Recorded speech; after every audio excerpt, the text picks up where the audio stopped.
I never gave up. I didn't die, even though I've had guns in my mouth from being suicidal, and I've had suicidal ideation, over the years, many, many times, and today I'm in the best place I've ever been in terms of peace, how I feel, and I've had the longest stretch of sobriety, than I've ever had. As you're trying to help your kids, you want to be able to help yourself. And the most expensive information in the world is bad information, even if it's free, if it sends you down a path. And this is definitely where you want to ask for directions.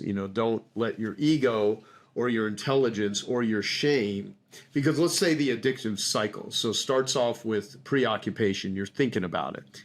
Then there's ritualization. You're living your kid, it could be anyone, living in a certain way that you have a ritual around it. You drive to a certain place, it goes through an addictive cycle like all addictions, drinking, drugs, smoking, gaming, gambling, etc.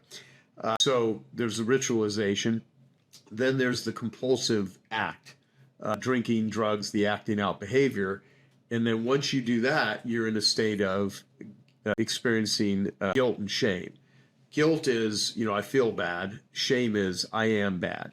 And when you fundamentally look at yourself as bad, how do you treat something that you don't think is good? You don't take care of it, right?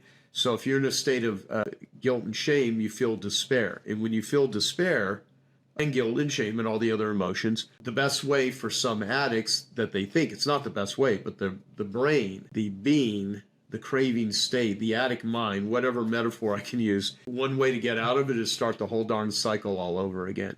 Preoccupation. So lots of my time, as an example, was spent in rumination, fantasy, just hoping, but it was a delusion, right? So you live in a state of delusion. So get help. Don't do it alone. Resource yourself. And don't underreact, but don't overreact either.